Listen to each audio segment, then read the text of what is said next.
మనకు ఉపయోగపడుతుంది. ఎందుకంటే రాజ్యాంగం మనకిచ్చింది, స్వేచ్ఛనిచ్చింది, హక్కులిచ్చింది, సమానత్వమే ఒక చట్టాన్ని అనేది మనకి ఇవ్వడం అనేది జరిగింది. ఈ రాజ్యాంగంలో ఉన్న ప్రాముఖ్యమైన ఫండమెంటల్ రూల్స్లోకి వచ్చేసరికి అందులో ప్రాథమిక హక్కులు అనేది చాలా ప్రధానమైనదండి. ఎందుకంటే ఆర్టికల్ 14 నుండి 19 వరకు చూస్తే అందులో రాసిన విషయాలు ఏంటంటే ప్రతి మనిషి కూడా కులంలో కానీ మతంలో కానీ భేదము లేకుండా అందరూ కూడా సరి సమానంగా ఉండాలనే ఒక చట్టం అనేది ఉంటుంది. ఎందుకంటే అది మనిషిని కాపాడుతుంది, రాజ్యాంగాన్ని కాపాడుతుంది. ప్రభుత్వాన్ని ఆ రాజ్యాంగాన్ని ఫాలో అయ్యి ఏ ప్రభుత్వమైనా ఫాలో అవ్వాలి. ప్రతి మనిషి సామాన్యుడు కూడా ఫాలో అవ్వక తప్పదు. ఎందుకంటే అది మన భద్రపరుస్తుంది, రక్షిస్తుంది. అది ఒక కవచం లాంటిది. ఎందుకంటే రాజ్యాంగం ఉన్నది ఏంటంటే దాన్ని ఫాలో అవ్వాల్సింది ప్రతి ఒక్కరు కూడా ఫాలో అవ్వాల్సిందే. ఎందుకంటే ఆ రాజ్యాంగాన్ని నిర్మించడానికి మహానుభావులు ఎంతో కష్టపడి అందరిలో కూడా సమానత్వం రావాలి.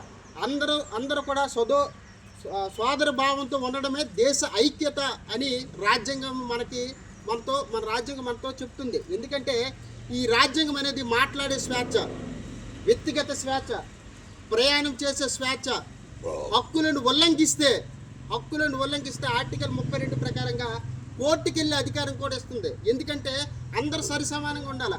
ఎక్కడో ఒకరు విమర్శించుకోకూడదు, ఒకరిని తక్కువ చేసి మాట్లాడకూడదు, ఒకరిని బానిసగా చూడకూడదు. నీకు రాజ్యాంగం ఇచ్చిన ఆ ఆర్టికల్ నీకు ఇబ్బంది కలిగిస్తే, ఉల్లంఘిస్తే రాజ్యాంగం ఏమంటుందంటే చట్టవిరుద్ధమైన అన్యాయం అనేసి భావించి మన కోర్టు కూడా వెళ్ళచ్చు. ఎందుకంటే రాజ్యాంగం గురించి మనం తెలుసుకోవాలి. రాజ్యాంగం గురించి బాగా తెలిసిన న్యాయమూర్తులు చాలామంది ఉన్నారు. కానీ రాజ్యం కోసం మనం ఏది మంచి ఏది చెడు, మనం ఏ రకంగా మనం ముందుకు వెళ్తే ఒకరినొకరు మనం కాపాడుకోగలం, ఒకరినొకరు రక్షించుకోగలం అనేది అనేక విషయాలు అనేది మనం తెలుసుకోవచ్చు. మనము ఈ యొక్క రిపబ్లిక్ డే సందర్భంగా మనము ఈ యొక్క జాతీయ గీతాన్ని గౌరవించాలి. మనం అందరూ కూడా దేశాన్ని గౌరవించి ఐక్యత కలిగి ఉండాలి. మళ్ళీ జెండాని గౌరవించాలి. మనము పర్యావరణాన్ని రక్షించుకోవాలంటే మనిషిలో బాబాసాహెబ్ అంబేద్కర్ ఒక మాట చెప్పారండి. ఏం చెప్పారు సార్? సమానత్వం హక్కు అనేది ఉంది, కానీ ఏ మనిషి మనసులో బానిస భావం ఉన్న వ్యక్తితో మన స్వేచ్ఛ కోసం పోరాడితే అదే గొప్ప విషయమని బాబాసాహెబ్ అంబేద్కర్ గారు తెలియజేశారండి. ఈ యొక్క ఆర్టికల్స్ అనేవి చాలా ఉన్నాయి, 370 వరకు ఉన్నాయి. అవి రాను కాలము దొరలే కొద్దీ అవి 160 సవరణలు జరిగాయి.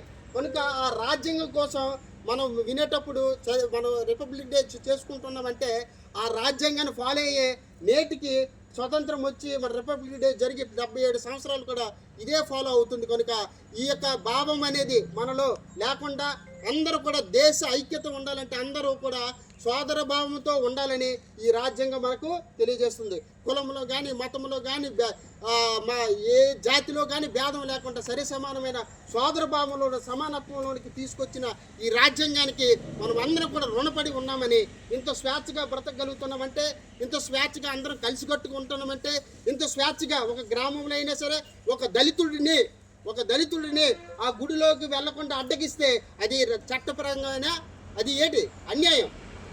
కనుక అటువంటి భావాలు ఏవీ లేకుండా ఒక తాటి మీదకు తీసుకొచ్చినది మన రాజ్యాంగం. ఈ రాజ్యాంగం ఈ గొప్పతనాన్ని మనకిచ్చిన ఆ మహానుభావులకి శిరస్సు వంచుతూ నమస్కారం చేస్తూ ఈ సమయాన్ని ఇచ్చి మీకు అందరూ కూడా హృదయపూర్వకమైన ధన్యవాదాలు తెలియజేసుకుంటూ ముగించుకుంటున్నాను.